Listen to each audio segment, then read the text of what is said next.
limits, specifically limits as x approaches plus or minus infinity, to evaluate the end behavior of a function. So we start with going over the concept of horizontal asymptotes, which you may have encountered in previous courses. So if we look at the graph of y equals 4x plus 1 divided by the square root of x squared minus 9, let me put my pointer on here, we can see that as x approaches positive infinity, our graph plateaus out and gets flatter and flatter and flatter, telling us that our graph is going to approach a specific y value as x goes to positive infinity. In this case, y equals 4. Conversely, if we look at x going to negative infinity, we can see the same thing happening with our graph plateauing out, indicating to us that there's a specific y value that our graph will approach as x goes to negative infinity. In this case, our y value is negative 4. So these lines that our function approaches are what we call horizontal asymptotes and are used to characterize the end behavior of the function. They describe the specific y values that our function approaches as x goes to positive infinity or negative infinity. So in terms of what we've been working with in terms of calculus and limits, we express the horizontal asymptotes with the following notation. We say that the limit as x goes to positive infinity of f of x equals b for a horizontal asymptote as x goes to positive infinity, or the limit as x goes to negative infinity, f of x equals b for horizontal asymptote as x goes to negative infinity.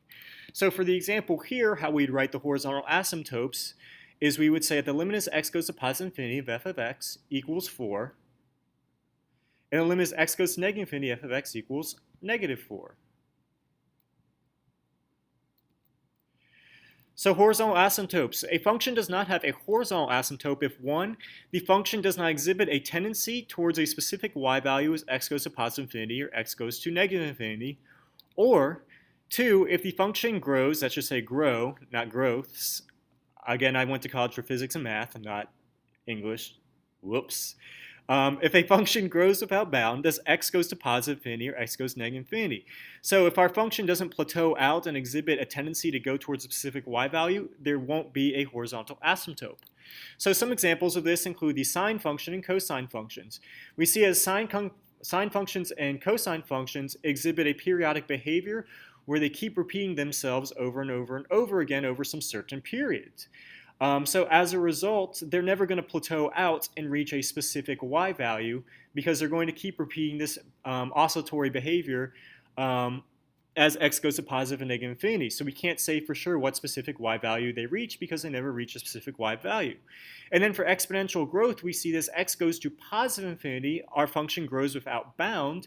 So for exponential growth, there is no horizontal asymptote as x goes to positive infinity. However, if we look as x goes to negative infinity, there actually is a horizontal asymptote because we can see that our graph plateaus out and starts reaching a value of y equals 0. However, x goes to negative infinity is never really of interest for exponential growth problems. So some horizontal asymptotes of key functions.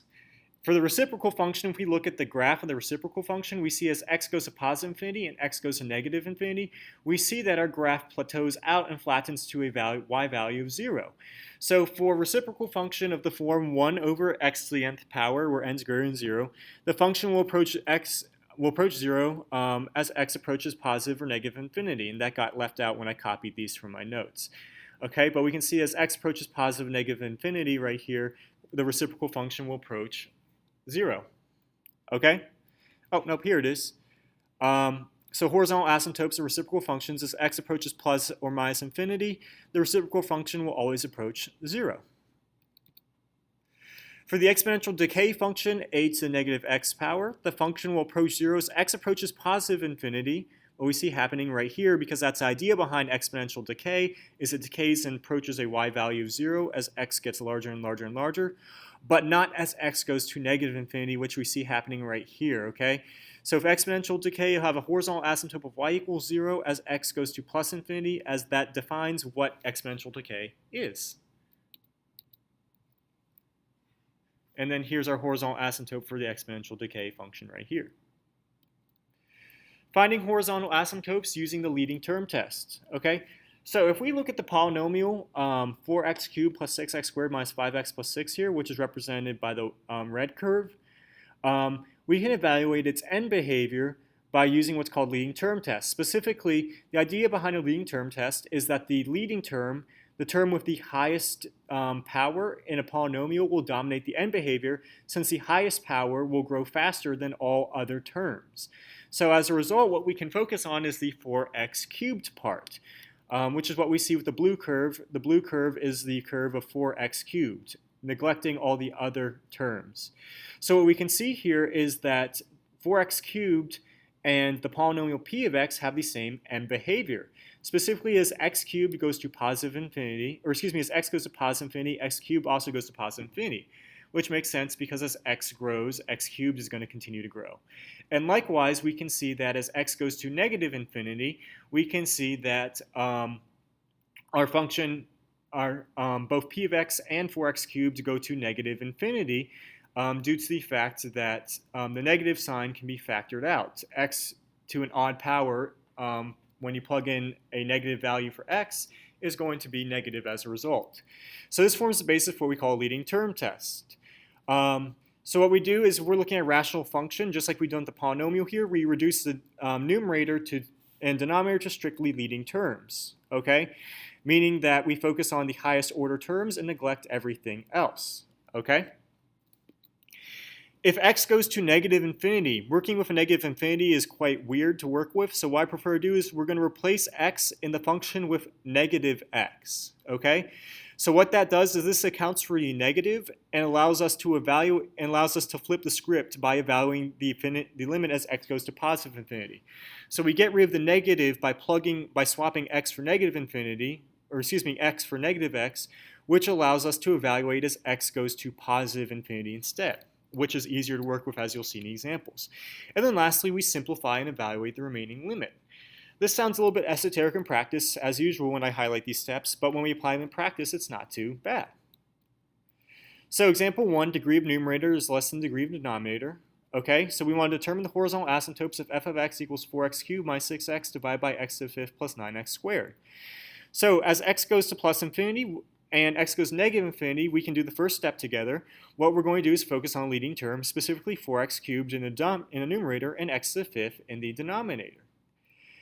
Now, for step 2, we don't need to swap out x for negative x because we're looking at x going to positive infinity. So we skip to the third step. So as x goes to positive infinity, we simplify this, and we're going to get x cubed divided by x to the fifth is going to give us an x squared in the denominator. So what we have is 4 divided by x squared. We see that as the limit as x approaches positive infinity of 4x squared is going to be 0 because this is a reciprocal function right here. Okay, so that's how we evaluate the end behavior as x goes to positive infinity in this case. And then as x goes to negative infinity for step 2, what we're going to do is we're going to swap out x with negative x, so that way we go from the limit of x going to negative infinity to the limit of x going to positive infinity. So we have negative x to the third and negative x to the fifth right here, which we can evaluate. Again, we know that this is an odd power and this is an odd power, so the negatives are going to remain, so we're going to have negative 4x cubed divided by negative x to the fifth. Okay? So now we simplify again, the negatives are going to cancel out, and we're going to get an x squared in the bottom again. So we see that the limit as x approaches positive infinity of, for 4 divided by x squared is just a reciprocal limit again, so we're going to get 0. So our horizontal asymptote as x approaches negative infinity is also 0. If we look at degree of numerator, you can equaling the degree of a denominator now.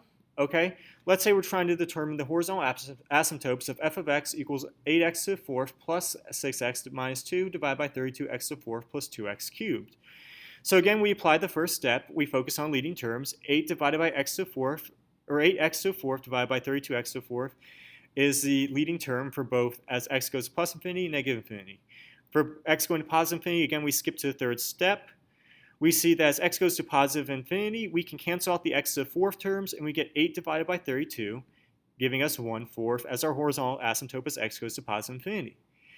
Now, if f of x if x goes to negative infinity, okay, what we're going to do now is we're going to swap out x for negative x. So we get negative x to the fourth and negative x to the fourth, although the fourth should actually be outside of the parentheses in this case, which again is a typo on my part. And And now the limit is x goes to positive infinity. So we know that if we have a negative number raised to an even power, say to the fourth here, again the fourth should be outside the parentheses, that is going to leave us with a positive number as a result, so the negative signs are going to disappear. So we're going to end with 8 times x to the fourth divided by 32 x to the fourth. Again, the x to the fourth will cancel out and leave us with 1/4. So we get the same horizontal asymptote here as x goes to plus infinity and x goes to negative infinity when the degree of the numerator equals the degree of the denominator. Okay? So this brings us to important notes on 2 prior examples. You can circumvent everything that we've just done, okay, with the following observations. If the degree of the numerator is less than the degree of the denominator, then the horizontal asymptote will be y equals 0. So you can completely skip the whole process that I did for example 1 and just write y equals 0 when the degree of the numerator is less than the degree of the denominator. Now, if the degree of the numerator is equal to the degree of the denominator, then we can also skip the prior steps I shown you in example 2 and just write down that y is equal to the coefficient of our leading term divided by the coefficient of our leading term of the denominator, so a divided by b. So in the prior 2 examples, we could have skipped all those steps entirely and skipped right to the chase, but again, this is to showcase a process that we can use when these 2 points do not apply, as we'll show in the next example. So let's look at example 3, horizontal asymptotes with square roots. Okay, so let's say we want to determine the horizontal asymptotes of f of x equals 4x plus 1 divided by x squared minus 9. This is actually the same function that I showed on the first slide. We had a horizontal asymptotes of y equals plus 4 and y equals negative 4. So let's look at this problem again. So again, we can focus on the leading terms even though this isn't technically a rational function. So the leading term is going to be 4x for the numerator, and then for the denominator, the leading term is going to be square root of x squared. However, we're not going to simplify the square root of x squared yet for reasons that will be shown in a minute. So for step 2, we don't need to do this as x goes to positive infinity again. So here we can simplify this expression 4x divided by square root of x squared to 4x divided by x. And we see that at the limit as x approaches positive infinity is going to be just 4 because the x's are canceling out. Now this is where we got to be careful. We don't want to cancel out the x's as x goes to negative infinity yet. We got to account for the second step, and this is why the second step is so important. So we're going to swap out x for negative x as usual and let x go to positive infinity. So we have negative x right here, and we have negative x squared and the square root on the bottom. So we're going to have with 4 times negative x, and then we're going to end up with the square root of x squared in the bottom. Again, any negative number raised to an even power, the negative sign will drop out. So we're going to just have x squared in our square root. So as a result, we're going to now simplify. Again, square root of x squared is just going to be x. We get x divided by x.